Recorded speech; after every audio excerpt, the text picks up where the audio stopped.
Ophélie Raymond, mis à jour le 8 mars 2018 18h09. L'humoriste Laurent Guéra s'est risqué à imiter la photo de Booba en couverture des In-Rock.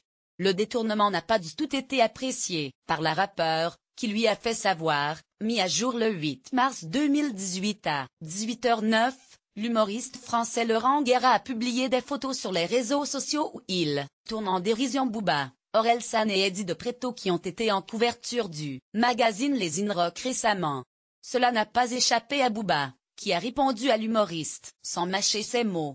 À la question de Laurent Guéra, et si je mets une casquette et un survêt je peux la faire la couverture des In-Rock? Le rappeur lui, a répondu, même en costard tu la feras pas, ni celle de GQ. Faut avoir du talent pour ça, une vraie carrière, du style, pas de préjugés et ne pas boire de villageoise. D'ailleurs qu'es-tu? L'humoriste sait désormais qu'il ne faut pas provoquer Booba. Il y en a un qui ne lui avait rien fait à Booba, mais qui a tout de même eu le droit d'être gentiment moqué par le rappeur. La cible n'était autre qu'un de ses confrères, Vald.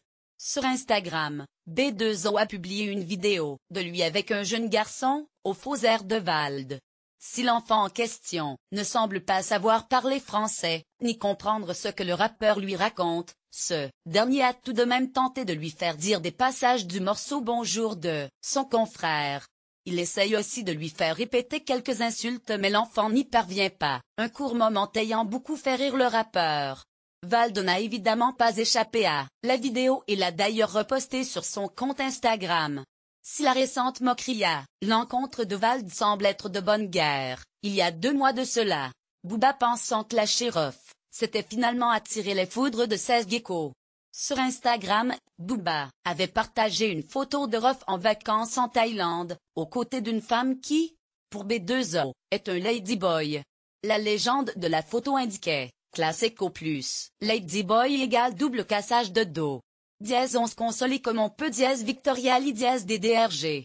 Seulement, ce ladyboy n'était autre que la compagne de 16 geckos. Ce dernier avait très mal pris la remarque, et avait réagi dans un message qu'il avait posté sur les réseaux sociaux. J'aurais pu m'en prendre à ta femme, les photos sont faciles à trouver sur internet, mais connais la valeur d'une mère. Pouvait-on lire dans son message. Je viens d'avoir un fou rire, t'es un dommage collatéral, personne savait que c'était ta femme. Ressaisis-toi grand loupard. Dimanche lui avait finement répondu Booba.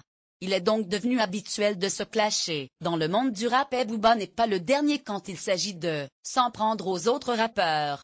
En juin dernier, il avait posté une image sur Instagram qui avait ravivé les tensions entre lui et La Fouine.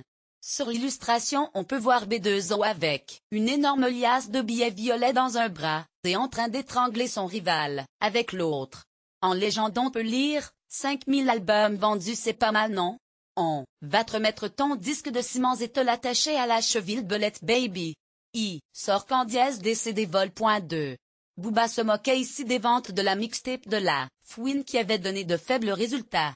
Booba, la fin de sa carrière de rappeur, dans une interview accordée aux Inrecuptibles, Booba avait évoqué l'avenir de sa carrière. Le maître incontesté de rap français depuis la fin des années 1990 avait déclaré envisager d'arrêter sa carrière de rappeur après la sortie d'un dernier album. Le rap, c'est beaucoup de travail et ce n'est plus une fin en soi. Idéalement, j'aimerais faire un dernier disque et arrêter, avait-il expliqué. Malgré le succès de son dernier album Trône, certifié disque de platine en seulement 2 semaines, le duc de Boulogne semble donc penser à décrocher, mais avait laissé planer le doute, si ça se trouve, je sortirai des chansons toute ma vie, car même à 60 ans je pense que je continuerai à écouter les beats qu'on m'enverra, avait-il ajouté. Le rappeur semble vouloir rester dans l'univers de l'industrie musicale, mais davantage dans la recherche de nouveaux talents. Via son label 92i, Booba avait ainsi pu lancer C-Boy, Ben-H, et surtout Damso. J'arrive à un âge où j'ai envie de créer pour d'autres artistes. Je n'envisage plus la musique uniquement qu'à travers moi, avait déclaré B2O. Le rappeur, devenu un véritable businessman, pourra également se concentrer sur sa marque de vêtements, sa marque de parfum, la mise en vente de son propre whisky, des .U.C, et le lancement d'une chaîne de télévision. Dernièrement, Le rappeur s'est même lancé dans le management de joueurs de football avec sa nouvelle agence Lifetime Players.